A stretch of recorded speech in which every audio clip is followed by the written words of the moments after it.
Само пред 2,5 години овде просторот околу нас беше исполнет со лозови и со тутунови насади. Сега тука се издига овој грандиозен објект што измамува восвитување од сите посетители. Това е топилницата за олово и цинк Злетово во Тито Велес, една од 14 слични објекти што се лоцирани негде ширум светот. Приказната за топилницата датира од многу поодамна, но ние ќе ја започнеме од оној момент кога вредните раце на градителите, на монтерите, ѕидарите почна да го реализираат она што го замислија проектантите. Беше тоа во март 1971 година. Наскоро почнаа да се надзираат контурите на идниот гигант на обоената металургија, толку значаен за нашето стопанство. Само по година и пол изградба, завршени беа повеќето од објектите, а во втората половина на 1972 година почна тестирањето на машините, а нешто потоа и пробното производство во некои капацитети. Во јуни годинава беа активирани сите објекти, а утрешното свечено пуштање на топилницата ќе биде само можност за сумирање на резултатите од изградбата и за оддавање признанија на Никола и Питер, на Станко и Џон, на Стојан, Петре и на десетица други работници, без чиј само прегор и труд, можеби не ќе говоревме за овој објект. Во овој комплекс од близу 70 објекти од разни големини, изградени по лиценца на англиската фирма Imperial Smelting Process, се инвестирани околу 800 милиони динари, 716 милиони во основни средства, а 70 милиони во обртни средства. Меѓу клучните објекти на топилницата секако спаѓаат пржилницата за цинков и оловен концентрат, потоа фабриката за сулфурна киселина, високата печка и рафинериите за цинк и олово. Во овие и во другите објекти се вградени 7000 тони челични конструкции, 6000 тони увозна и домашна опрема, 5500 тони огноотпорен материјал и материјал отпорен на киселини и поголеми количества градежен материјал и електроопрема. Без друго, овие се податоци кои оставаат силен впечаток. Ако се додаде дека во овие современи постројки е постигнат исклучително висок степен на автоматизација, дека технологијата на производството представува врвно светско достигање, бидејќи овозможува со една работна операција да се добијат и цинк и олово, ќе биде јасно дека станува збор за еден модерен објект од кој нашето стопанство може многу да очекува.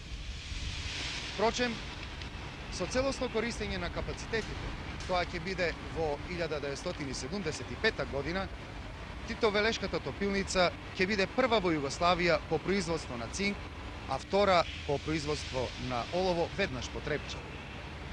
Имено годишно ќе се произведуваат 65.000 тони цинк, што представува 54% од вкупното југословенско производство на цинк и 35.000 тони олово годишно, што представува 21% од југословенското производство.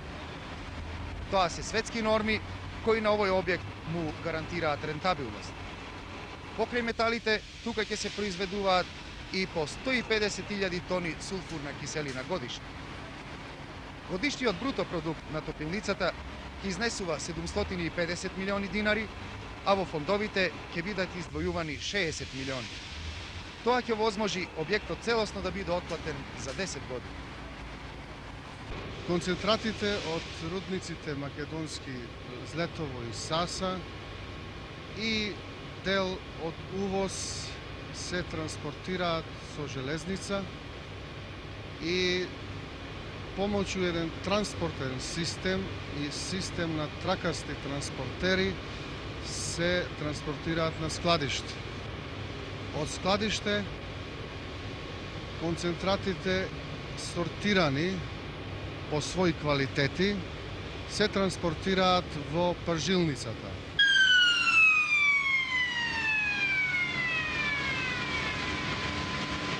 Во пржилницата се пржат оловните и цинковите концентрати а гасовите од пржењето се преработуваат во построење за сумпорна киселина. Така да, како продајни производ, првата фаза на припремата е сумпорната киселина. Синтерот како продукт од пржилницата оди во построењето за класирање и дробење и фракциите изнад 25 мм се транспортираат во печката. Сировина за добивање на цинк и олово е, значи, синтерот, тврдо печена вар, кокс и воздух.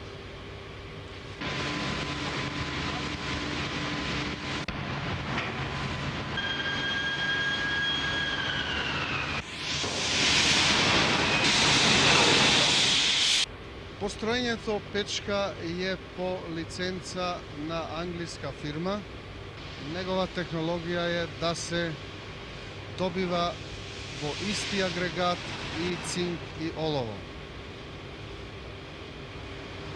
Цинкот се добива во горниот дел од печката преку кондензација на цинковите пари, а оловото се добива од долниот дел на печката.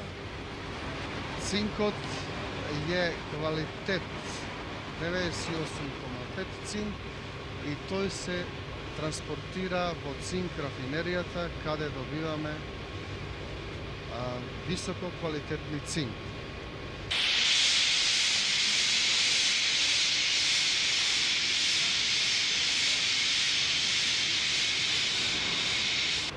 Оловото кое се добива од долниот дел на печката се транспортира во оловната рафинерија,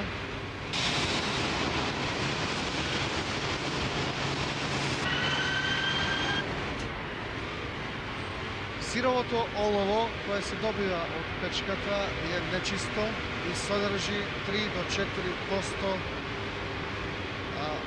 други елементи како бакар, антимон, арсен, стребро, злато и други пратечи елементи.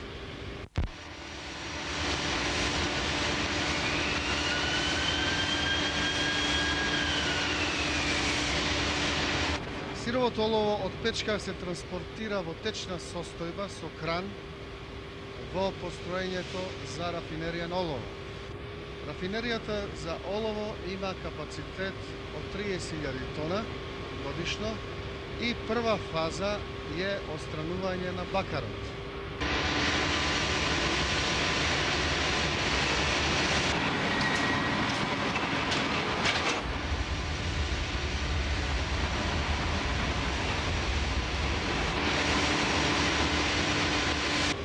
Бакарните производи кои се добиваат во оловната рафинерија се преработуваат во построењето за преработка на меѓупродукти и добиваме бакарни каменец.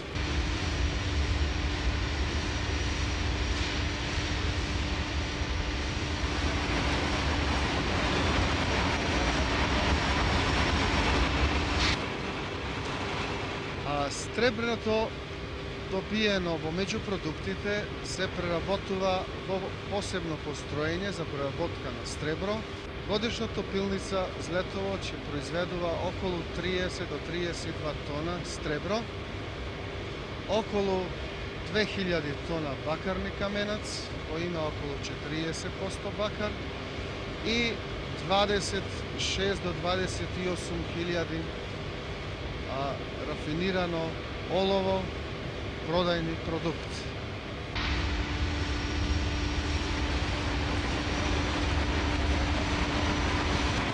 Цинкот, сировиот произведен во печката, се транспортира во течно стајање во цинк рафинеријата, каде вршиме рафинирање.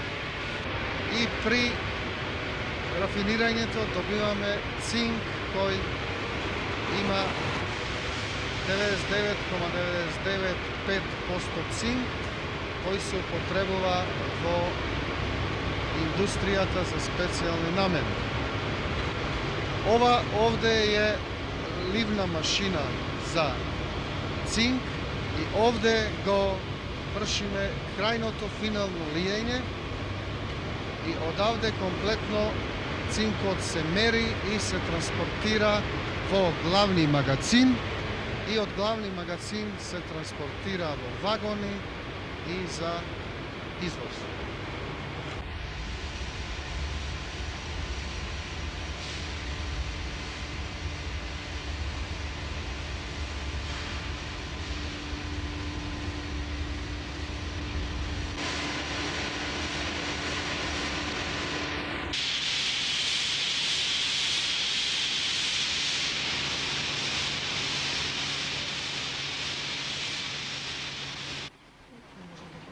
Сме задоволни со градбата, нарочно со роковите кои ги постигнале во физичката градба на објектите и со квалитетот на градбата.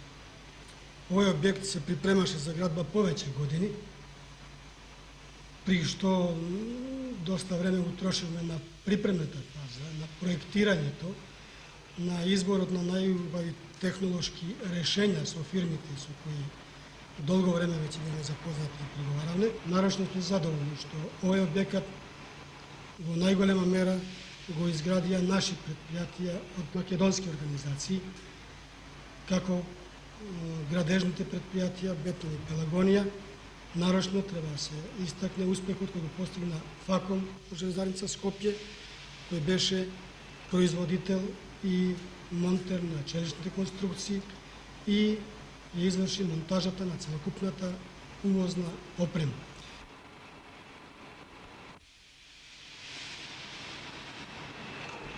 Екипите на странските фирми кои беа зауходавани по докажувањето на капацитетите на поедните постројки и добивање на квалитетен производ, си отидоа денеска, веќе 3 месеци, нашите стручњаци, нашите работници го водат процесот и постигнуваат такви резултати како што беа планирани, јасно во куси временски периоди, оти ваква технологија, вакав објект бара година-две за потполно совладавање на технологијата и на производните финални капацитети. Таа работа се отклучи во Западна Германија, по испраќање на пракса од нашава топилница. Се задржав таму 3 години на работа. Мислам дека добро ова ствар ја обучив и овдека без добро пример и сега сум пак на исто работно место. Успеавме во текот на градбата да испратиме на работа во Германија во ваква топилница, на ваква технологија, едно 60 работника кои уште поарно се специализира директно во процесот на производство и сега тие ги завземат нашите клучни места во металургијата. Бевме со група испратени од овдека, негдека можам да кажам просечно 40 души на. Тие исто се сега вработени во топилницата, не? Се вработени исто во топилница, кој на исто дека работно место, не, или помошник мајстор.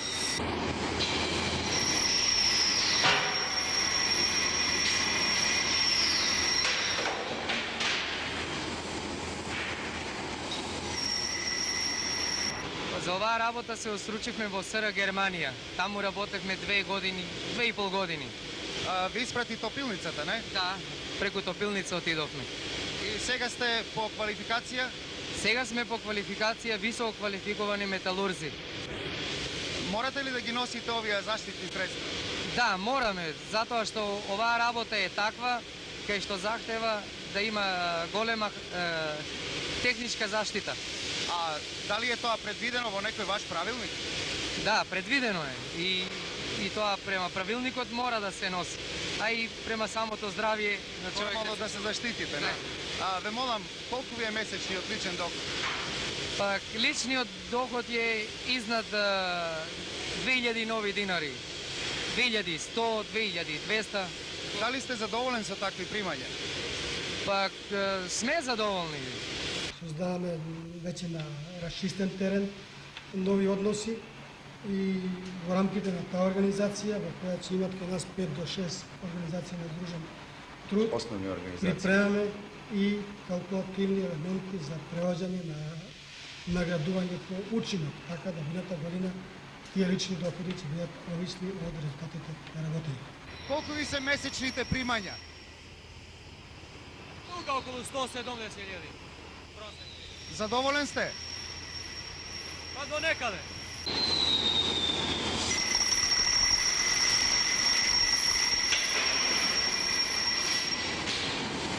Личниот доход ви се движи околу Околу 240. Задоволни сте со тако личен доход? Па сум задоволен само во почеток, како понатака и произведуваме поише, ќе добиеме поише пари. Личниот доход е мој стари динари по бодови, да кажам 906, негде околу 230.000. Околу 230.000 Да, стари тоа е. динари. Задоволни сте? Задоволен. Очекувате нешто подобро? Ја мислам, би требало да биде. Секава, видиш, ова е една нова фабрика, а секој почеток, така речено, е малку потежок.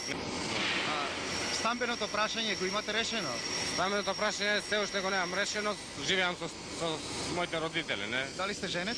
Женет сум, имам едно дете. Стан имате ли? Имам, али старие. Стари? Да. Очекувате Не. нешто ново? Па са рачунам дека топлницата ќе ми испане во сусрет, имам барање и До сега исто така во рамките на градњата успеавме да обезбедиме заедно со Општинското собрание средства во рамките на општината за околу 100 станови кои се веќе изградени и расподелени на работниците. Јасно да во наредната година уште ќе стартуваме со градње на нови станови, делумно од наши средства, делумно средства пак на општествените фондови. Каде се храните додека сте на работа? Пак у работничката менза. Колку плаќате за еден оброк? Пак работничката менза ни е поделена према платите и плаќањето. Ние плаќаме 2 нови динара за еден оброк. И каква е храната? Добра? Храната е прилично добра. Каде се храните? Се храниме овде, ќе имаме менза во фабрика, тоа веќе неколку месеци работи, мензата е добра. Колку плаќате за еден оброк? За еден оброк плаќам јас 2,5 динара. Вие произведувате и големи количества сулфурна киселина. Каде ја пласирате сега? До сега сме произвели 33.000 тона сулфурна киселина и таа ја пласираме најголем дел во Прахово за производство на вештачки ѓубрива. Тука се добива мал парадокс да ние произведуваме сировина за ѓубрива, а во Републиката купуваме ѓубрива од нашиот потрошач на сулфурна киселина. Конкретните планови за натамошниот развој за сега се свртени кон овој објекат за вештачки ѓубрива, да го решиме и нешто решаваме во рамките на нашата соработка со рудниците. Веќе во рудниците Злетово САСА се стартува со изградена фабрика за акумулатори врз база на нашето олово. Рудниците САСА планират некој објекат за преработка на цинкови производи на нашиот цинк и јасно сега во иднина ќе треба да го разработуваме тој проблем повеќе и верувам во рамките и на ова новата наша куќа Мак Метал ќе створиме и служби кои се занимаваат поконкретно со оваа проблематика.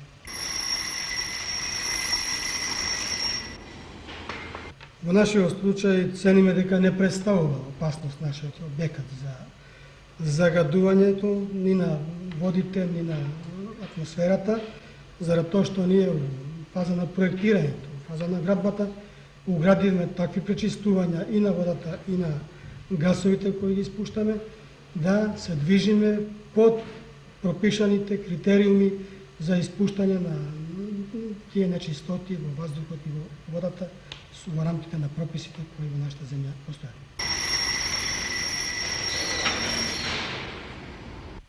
Топилницата од своја страна, по резултатите кои што ќе ги постига во времето кога ќе се користи незиниот оптимален капацитет, ќе има едно посебно место во стопанството на Тито Велес. Говорејќи со бројките со показателите демонстрираме само дека од сегашниот општествен бруток производ во општината, кој што изнесува негде околу 125 милиарди стари динара во оваа година, во оваа категорија на доход на општествен производ ќе се зголеми на 210 милиарди стари динари, односно за цели 65%.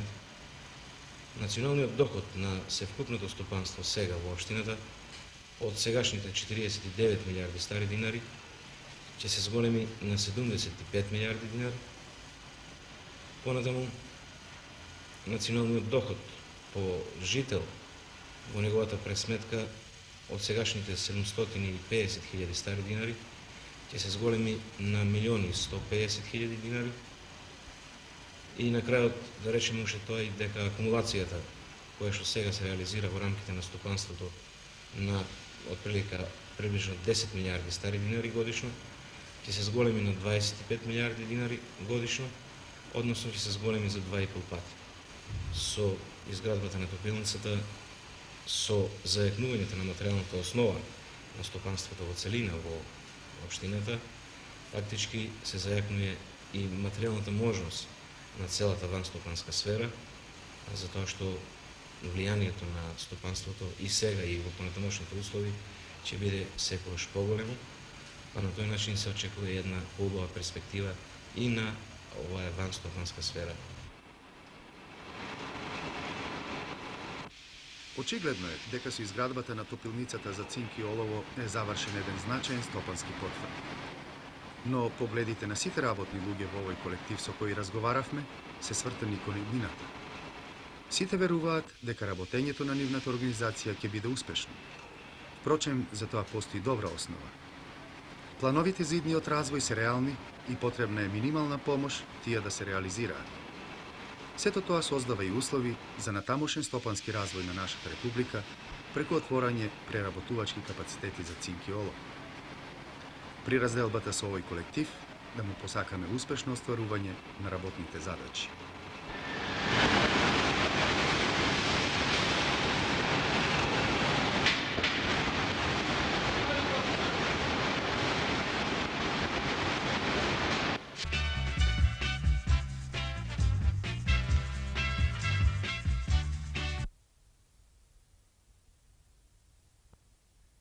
Амандманското престројување и разработувањето на платформата за 10-тиот конгрес на СКЈ и материјалите за 6-тиот конгрес на СКМ се тема на денот речиси во сите работни колективи во нашата република. Во овие предпразнични дни ја посетивме фабриката за заварени цевки и профили 11 октомври во Куманово, која заедно со прославата на 30 годишнината на СФРЈ слави и низа работни успеси во своето 21 годишно постоење. И овде дискусиите околу амандманското престројување и платформата се во најголем ек. Докаде е дојдено во оваа насока, се обидовме да доловиме во вечерашниот прилог.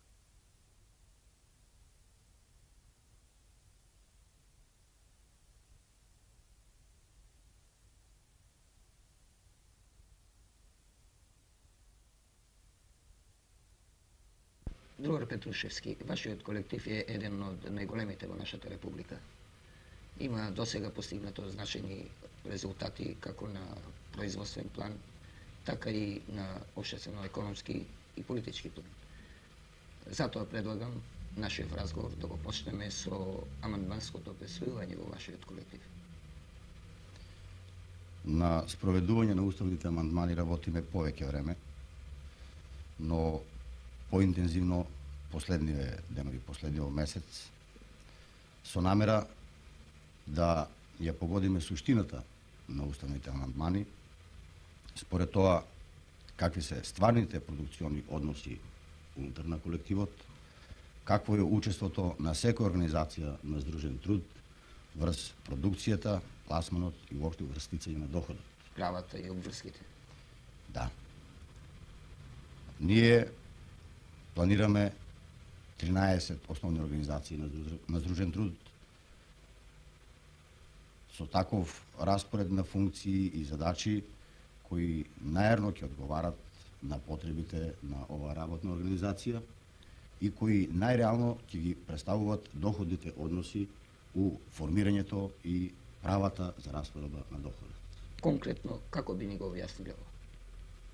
Имаме 5 основни продукциони организации, потоа организации кои се бават со припрема на производство, кои најверојатно со еден број од развојни организации ќе бидат сврстани у заедници на организации на здружен труд, така што помеѓу одреден број организации ќе можеме да направиме и одредена координаторска и функционална целина, без да се состоа нарушават правата и обврските на основните организации за здружен труд.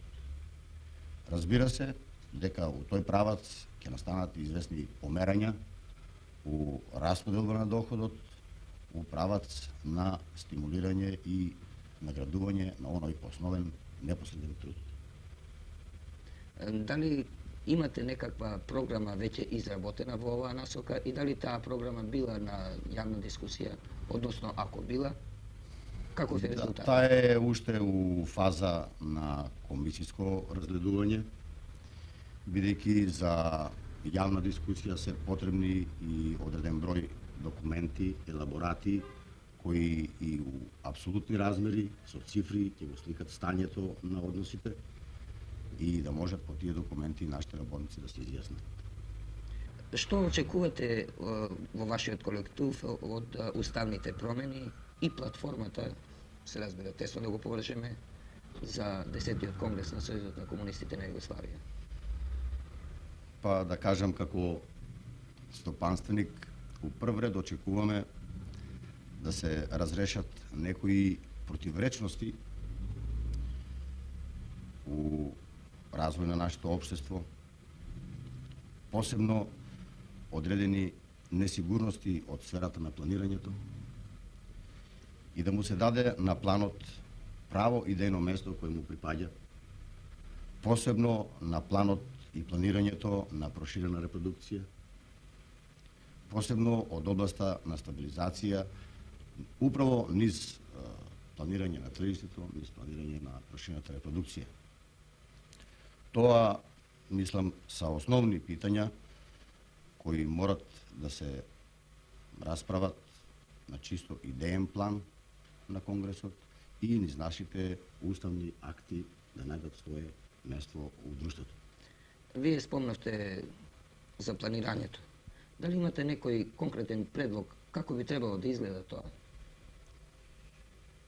Планирањето у секој случај у нашиот систем ќе мора да се одвива договорно, но договарањето за себе ќе мора да има една, да така кажам, друштвена верификација, не само формално договарање, туку суштинско и обавезно по договарањето. Тоа, мислам, би било суштинско решење да ние постигнеме у услови на самоуправно договарање, да се разрешават прашањата од планирање и проширена репродукција. Мислите ли вие овде и на конкретни одговорности и обврски што ќе произлезат од тоа планирање? Разбира се. Неодамна вие склучивте договор за здружување во едно окрупнето предпријатие во Македонија со Скопската железарница, со топилницата во Тито Велес, со рудниците за олово и цинк, Саса и така натаму. Да. Што очекувате од ова здружување?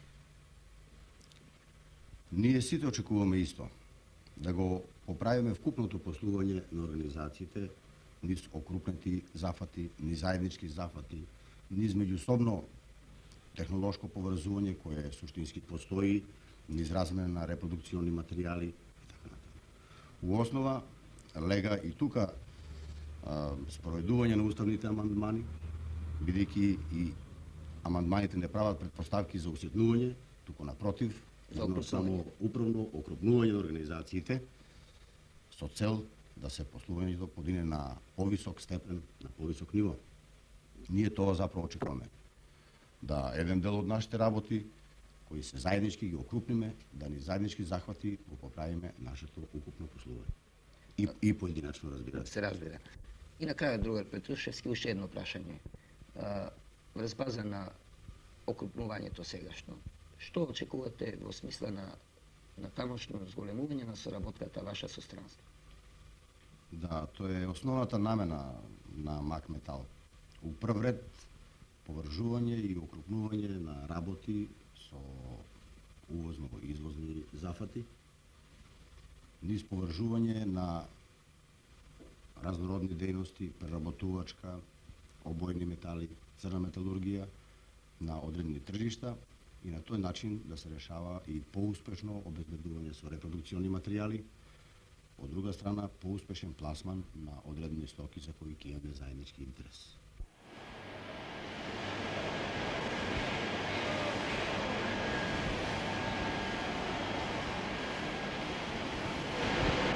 Основните осознанија конкретно за наше организационо поставување и во поранешните периоди, а и сега, представува да ние организацијата на Сојузот на комунистите ја поставиме врз онаа основа на организацијата, како и нашите функции, односно оние основни дејности кои се и поставуваат во фабриката.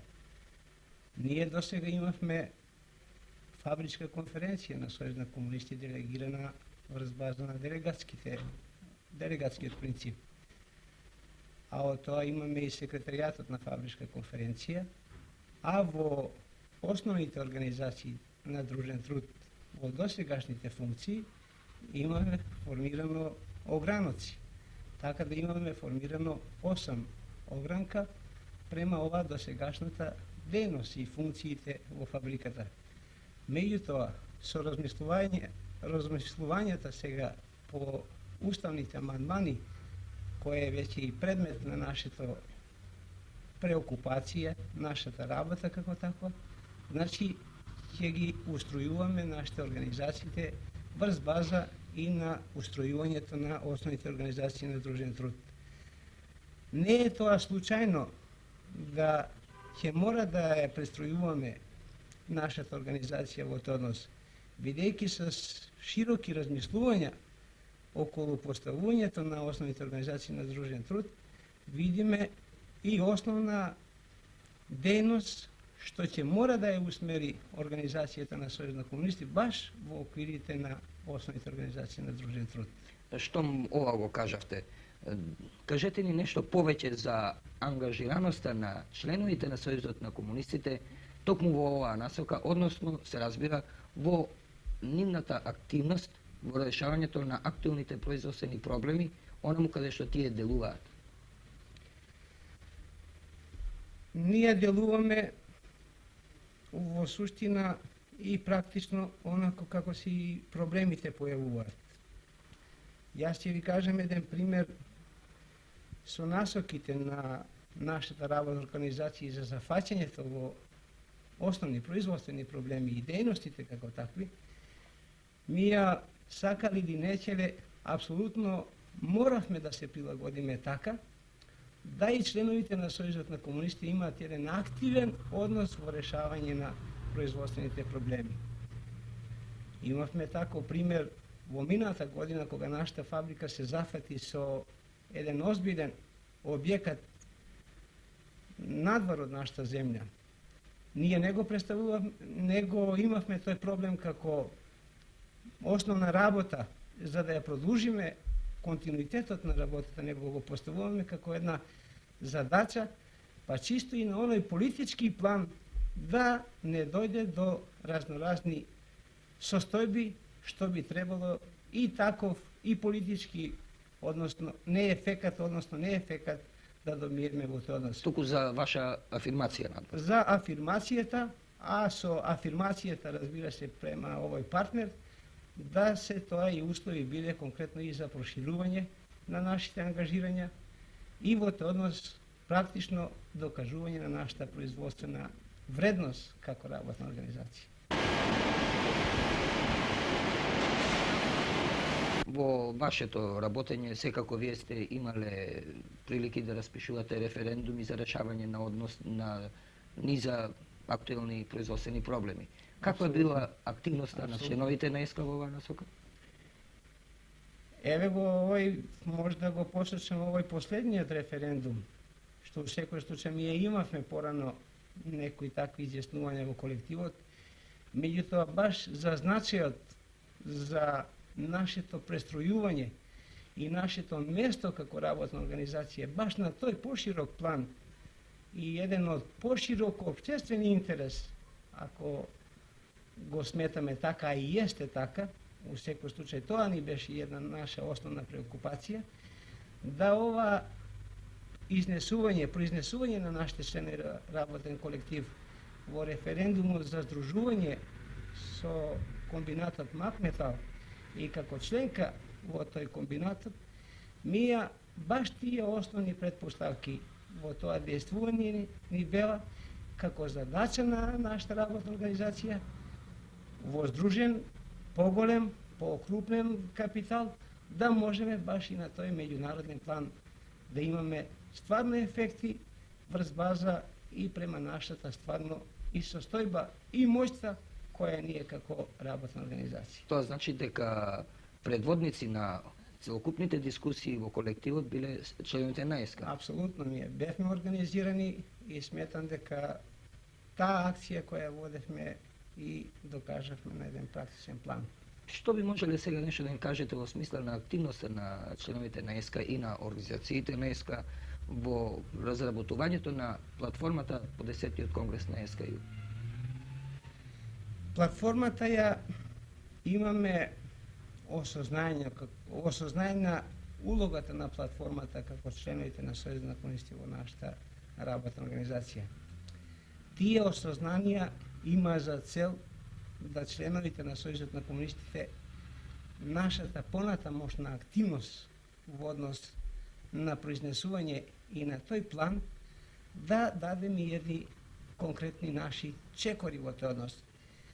И би го повторил она што ви го реков, дека баш во платформата ние се гледаме како работна организација што ќе мора малку повеќе, не малку, него многу повеќе да се ангажираме и да се вклопиме во тој општествен интерес како тако. И деловите од платформата, што ја имавме скицирана наша понатамошна акција во тој однос, ќе представува баш активноста и ангажирањето на членовите на Сојузот на комунисти, бидејќи тие делови од платформата ќе се однесуваат и за нашето однесување и допринос за оживотворување, клопувајќи се во активностите на 10-тиот конгрес и стапиме во тој период со една стварно наша една практична и предлог што би требало се о наши односи да се менува и какво место наша работна организација би требала да го има во тој однос.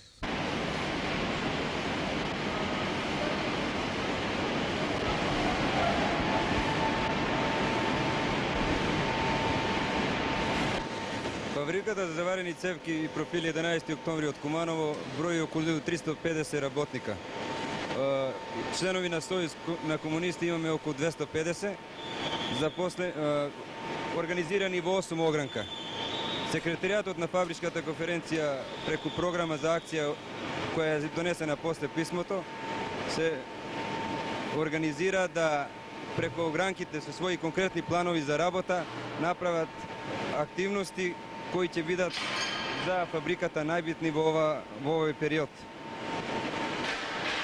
Моментално сега се бавиме со проучување на платформата на Сојузот на комунистите за 10-тиот конгрес и сега сме во форма каде со циклус на предавање сакаме членството да го запознаеме наопшто, а преку огранките со своји активности, каде имаме исто прашања земени од нашата програма за акција кои се наоѓаат во платформата, конкретно да си го најдеме местото и во платформата. Дали сето ова е поврзано и со амандманското престројување? Сега во овој период баш имаме работа на комисијата од Работничкиот совет за амандманско престројување на нашата фабрика. Моментално комисијата работи и за резултатите кои ќе ги направи ќе бидат упознаени сите членови на Сојуз на комунисти и сите работни луѓе да се изјаснат дали добро е поставено ова наше поставување на основни организации на здружен труд. Дали нешто по-конкретно за ангажираноста на членовите на ЕСКА во целокупна оваа активност во решавањето на сегашните актуелни производствени проблеми можете да ни кажете? За ангажирањето на членовите на Сојузот на комунистите ние имавме посебно ќе обрнеме внимание на проучување на општествено-економските односи и развивање на соуправувањето, а исто така на идејното и на акционото действување на членовите на Сојузот на комунисти, затоа што имаме ипак известни слабости на план на идејното оспособување, те досега користевме форми на школување на млади комунисти преку Работничкиот универзитет во градот. А сега како мислите тоа да го Сега направите? исто имаме намера да почнеме со формирање пак на паралелки, jer таа пракса мора да се покаже како добра и во извесен смисла се покаже за добра, да млади комунисти идат, изучават статутот на Сојузот на комунисти, да исто така го проучаваат самоуправување, улога на членови на Сојуз на комунисти, демократскиот централизам како принцип на работа, да исто така преку овие школи добиеме поголемо акционо единство во практиката. Вие спомнавте за активноста на младите комунисти. Можете ли ни кажете колку имате младинци во ЕСКА? Ние младинци, поради тоа што фабриката е доста млада, али младинци имаме некаде околу 20, немаме повеќе затоа што прием на работна снага не сме имале многу во задни време. Сега извршиме во оваа година нешто, така да подмладување тек престои со проширување на активноста на фабриката. По почетокот на разговорот вие спомнавте дека од вкупно 1350 запослени, само 250 се членови на ЕСКА. Не е ли тој број мал? Па и тој број не би бил мал